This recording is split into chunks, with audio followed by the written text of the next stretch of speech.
Cours d'échecs 101, partie 2, principe de base avec José Raúl Capablanca. Je me présente, Michel Barré, entraîneur d'échecs au Québec. Cette fois-ci, nous allons voir l'analyse d'une partie de Capablanca. Il joue comme Frank James Marshall, un joueur américain. Il est né à New York et a vécu à Montréal entre l'âge de 8 et 19 ans. Il commence à jouer aux échecs à l'âge de 10 ans et en 1890, Marshall est déjà l'un des plus forts joueurs d'échecs à Montréal. À l'âge de 27 ans, en 1904, il remporte le championnat des États-Unis et en 1909, qu'il rencontre Capablanca, il était toujours en titre comme champion des États-Unis. Donc, regardons ensemble cette partie qui Capablanca a les noirs et Marshall a les blancs. La partie débute avec D4, suivi de D5, C4, E6, cavalier C3 et Capablanca répond C5. C'est la défense t'arrache pour les noirs, c'est l'option que choisit Capablanca. La partie continue avec C prend D5, E prend D5, cavalier F3, cavalier C6, G3, qui est une excellente formation contre la défense t'arrache. Et ici, un coup un peu douteux, fou E6. Normalement, le fou, on préfère l'envoyer ici en G4. Et Marshall a choisi, pourquoi qu'on choisit le fou en G4? Ça permet de libérer la colonne E pour, après que les noirs fassent le petit roc, de mettre la pression sur cette colonne-là qui est semi-ouverte. Mais Capablanca joue fou E6. Aujourd'hui, au lieu de jouer fou E6, les grands maîtres, la variante principale est maintenant plus cavalier F6, suivi de fou G2, fou E7, petit roc, fou G5, C prend D4, cavalier prend D4, H6, fou E3, tour E8, tour C1 et fou F8. Ça, c'est la formation aujourd'hui que les grands maîtres jouent. Mais si on revient en 1909, Capablanca a joué fou E6.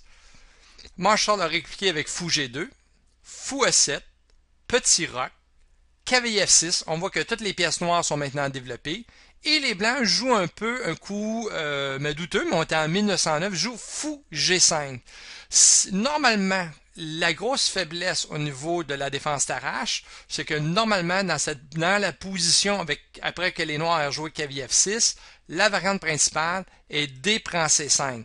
Pourquoi que D prend C5? Tout simplement pour créer un pion ici en D5 qui est isolé, dont une formation isolanie. Donc le pion, tous les blancs, la stratégie des blancs, c'est d'attaquer ce pion-là en D5.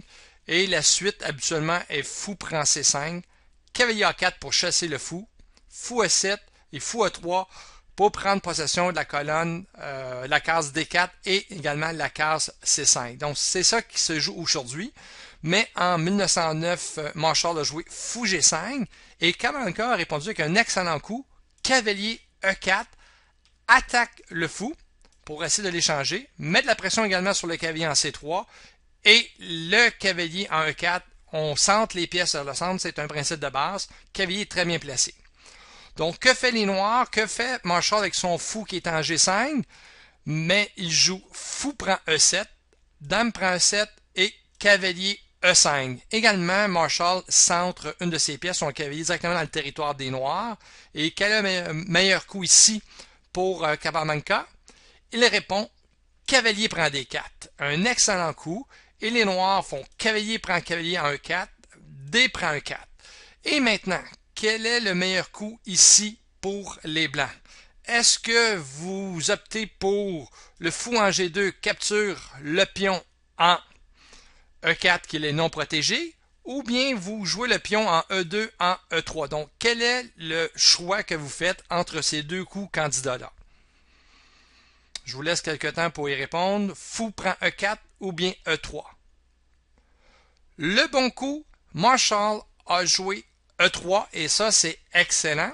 Si vous jouez fou prend E4, vous me dites pourquoi Michel, ce n'est pas bon.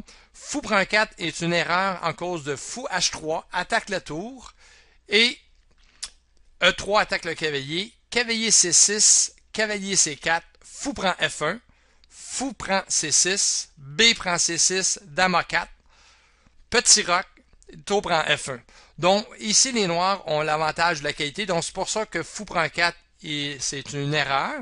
Et c'est pour ça que Marshall a très bien joué, a joué E3. Donc, comme le cavalier, maintenant, on regarde, il n'y a pas beaucoup de place où est-ce qu'il peut jouer. Il n'y a pas d'excellentes cases vraiment. Donc, que fait Capablanca? Mais tout simplement, joue cavalier en F3, qui est vraiment la meilleure case possible. Et n'oubliez pas, quand vous avez un pion en avance, c'est important de le redonner pour que vos pièces soient bien placées. Cavalier F3, échec. Cavalier prend cavalier en F3. E prend F3 et dame prend F3. Maintenant, c'est au noir à jouer. Que joue Capablanca dans cette position-là? En prenant le fou et la dame prenant le pion F3, met de la pression sur le pion qui est en B7. Donc, que jouent les noirs? Est-ce que vous défendez le pion B7 par tour en B8 ou vous choisissez tout simplement le petit roc? Donc, vous avez le choix entre les deux coups-là. Quel est le meilleur coup selon vous? Petit roc ou bien on protège le pion en B7? À vous de choisir. Capablanca joue le bon coup. Petit roc. Donc, pourquoi petit roc, il est excellent? Donc, dame prend B7 n'est pas vraiment un bon coup si on y laisse le pion, parce que dame prend B7, fou prend B7, tour A, B8 attaque le fou, fou A4 et tour prend B2. Donc, on voit que les noirs, dans cette position, ont une tour sur la 16e rangée et en plus, ils ont un pion passé, donc avantage positionnel pour les noirs. Donc, les blancs, après petit roc dans cette position-là, les blancs ont joué tout simplement tour A, C1, attaquant le pion en C5.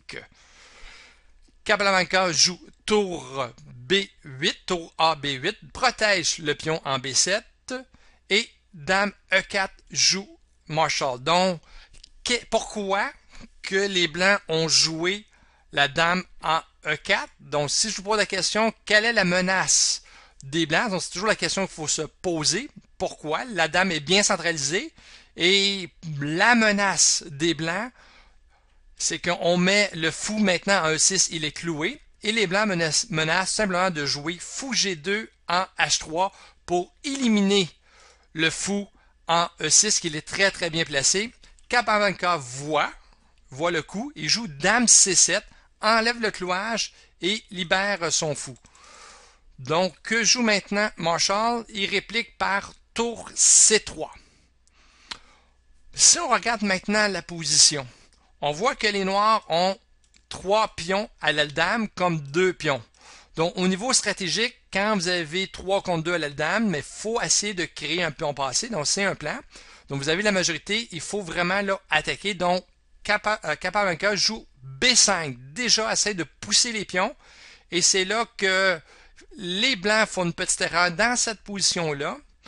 Si on regarde la meilleure façon de se défendre, ce serait de jouer le pion B3 le pion A2 en B3. Mais malheureusement, Marshall joue A3, qui crée vraiment là une donne de la grande mobilité pour le fou qui est situé en E6. Donc le meilleur coup, c'était vraiment le B3 que les grands maîtres jouent maintenant. Et en 1909, Marshall a préféré jouer A3. Donc, dans cette position-là, tout de suite, Capablanca a répondu avec C4. La tour, maintenant, en C3, ne peut plus jouer en D3 ni en B3. Donc, D3 et B3 ne sont plus disponibles. Donc, on voit qu'on réduit la mobilité de la tour en C3. Donc, c'est un très bon coup pour Capablanca. Les blancs répliquent avec fou F3. Donc, dans cette position, que jouent maintenant les noirs? Mais il faut prendre, on a une colonne qui est complètement ouverte. Donc, c'est ça qui est important. On prend possession de la colonne. Donc, les noirs jouent tour F, D8. Et on prend possession de la colonne ouverte. Tour D1, les blancs contre-attaquent pour pas laisser la colonne ouverte au noir. Donc, Capablanca joue tour prend D1, fou prend D1 et tour D8. Donc, si on regarde dans cette position-là, c'est vraiment la tour attaque le fou en D1 qui est non protégé. Donc l'avantage de la colonne ouverte, c'est les noirs qui la possèdent.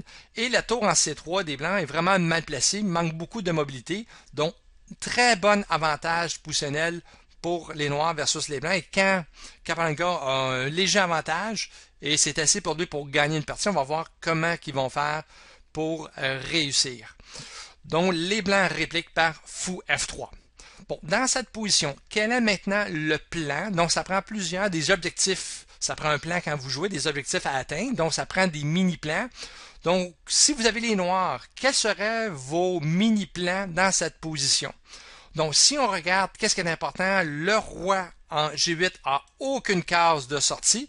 Donc, c'est important de faire une porte de sortie pour éviter un mat de couloir. Donc, ça fait partie des mini-plans à réfléchir. On veut installer également notre tour en D8, idéalement en D2 ou bien en D1. Donc, c'est de rentrer notre tour dans le territoire adverse. Et également, donc, quand on a un avantage ici de pion à la dame, mais l'idéal, c'est de faire enlever les dames. Si on peut échanger les dames, les noirs ont encore une meilleure position. Donc, c'est ça qu'a opté Capablanca. Donc, on essaie de, première des choses, de libérer les noirs. Donc, si vous serez à la place des noirs, quel est le meilleur coup que vous jouerez? Est-ce que vous jouez le pion H6, H7, H6 ou bien G7, G6. Donc, quel est le meilleur coup entre les deux? Donc, je vous laisse réfléchir. Vous jouez-vous H6 ou bien G6? Et Capablanca a choisi de jouer G6. Donc, c'est le meilleur coup. Pourquoi? Parce qu'il y a une menace. Les noirs ont fait sa porte de sortie pour le roi. Le roi peut maintenant sortir. Et les noirs menacent de jouer le fou en E6 en D5. La dame joue en G4. Les noirs jouent H5 et le fou en F3, lui, dans le sens, les blancs viennent de perdre une pièce, le fou en F3. Donc, c'est ça qui est la menace de G6 et beaucoup plus un coup actif que le pion H6. Les blancs jouent dame C6, proposent l'échange des dames. Si les noirs échangent tout de suite les dames, le fou va aller en C6 et va attaquer notre point faible qui est B5. Donc, Capablanca n'échange pas les dames tout de suite, joue dame E5. Et Marshall veut absolument échanger les dames, joue dame E4. Et dans nos plans qu'on avait dit tout à l'heure, dont les noirs veulent échanger les dames, et c'est le bon temps, dame prend dame, fou prend E4, tour D1, échec, pour empêcher. Pourquoi tour D1? C'est que maintenant, le roi est obligé d'aller en G2 et ça l'empêche le roi d'aller sur le côté, là, de se sauver, d'aller protéger ses pions sur le côté de la dame. Donc, les noirs ont 3 contre 2 sur la dame. Donc, tour D1, excellent coup. Les blancs jouent roi G2 et A5. Donc, on voit tout de suite à l'aile dame l'avantage des noirs. Donc, quand on a l'avantage 3 contre 2, il faut créer un pion passé pour gagner la partie. Et c'est le plan à avoir. Nos pièces sont bien positionnées. Donc, Capablanca joue les principes de base, possède la colonne ouverte, 3 contre 2, on avance les pions et notre fou blanc est très bien placé pour mettre la pression, protéger notre pion en C4. Tour C2. B4, quand on a une avance de pion, donc il faut en créer un, donc tout de suite on échange. On est rendu maintenant 2 contre 1. Fou F3 attaque la tour. Et Capablanca répond avec tour B1. Fou E2, tout simplement, dans le sens Marshall, met de la pression sur le pion en C4. Et Capablanca répond par B3, attaque la tour en C2. Donc les blancs jouent tour D2. Et tout de suite, les noirs répondent tour C1 et menacent maintenant de jouer C4 en C3. Donc, c'est vraiment la menace. Marshall joue fou D1, mais ça n'empêche pas du tout Capablanca de jouer C3. B prend C3, B2, et on voit que les blancs sont obligés de capturer le pion, sinon on va aller chercher une dame. Donc, tour prend B2 et tour prend fou. Donc, on voit que maintenant, les noirs, Capablanca a une pièce de plus. Et dans ce temps-là, la partie est pratiquement terminée. Un grand avantage pour Capablanca grâce à la structure de pion qu'il y avait à la dame. Donc, la partie est poursuivie par tour C2. Donc, le plan, quand on voit l'adversaire à un pion passé, la stratégie, c'est quoi? C'est, si possible, de mettre notre tour derrière le pion. Donc, c'est ça que Capablanca utilise. Toujours les principes de base. Fou F5 attaque la tour. qui est en C2. Marshall joue tour en B2 et tour C1. La tour est bien placée derrière le pion, donc ça fait partie des principes de base. Et plus vous maîtrisez les principes, plus c'est facile pour vous de trouver le bon coup devant l'échiquier. La partie se continue avec tour B3, protège le pion, fou A4 échec, roi H3. Et si on regarde maintenant la position, qu'est-ce qui est non protégé? Le pion en F2 est non protégé. Donc, aux échecs, c'est le principe d'attaque. Le principe d'attaque dit, quand vous avez la chance à votre tour à jouer d'attaquer quelque chose qui est non protégé, vous devez attaquer absolument. Donc, Capablanca joue tour C2, attaque le pion en F2. F4, protège son pion. H5, on voit que là, le roi blanc commence à manquer de cases. Il y aurait juste une case de fuite qui est en H4. Donc ça, faut noter ça dans notre petit calepin au niveau des mini-plans pour plus tard. Et les blancs se fait plus comme une petite porte de sortie, joue G4, H prend G4, échec, roi prend G4. Et naturellement, le principe du matériel, donc plus vous avez de matériel, plus vous avez de chances de gagner. Donc le pion H2, il n'est pas protégé, ça nous doit jouer. Donc, quand vous avez la chance de prendre du matériel, vous le prenez. Ça permet d'avoir des finales encore plus faciles. Tour B4 attaque le fou qui est non protégé. Donc, c'est le principe de base également que Marshall utilise. On attaque ce qui est non protégé. F5, un coup agressif. On protège notre fou. Et en même temps, on attaque le roi. Donc, on essaie de jouer toujours avec l'initiative. C'est les noirs qui se mettent attaquer. Roi G3, attaque la tour.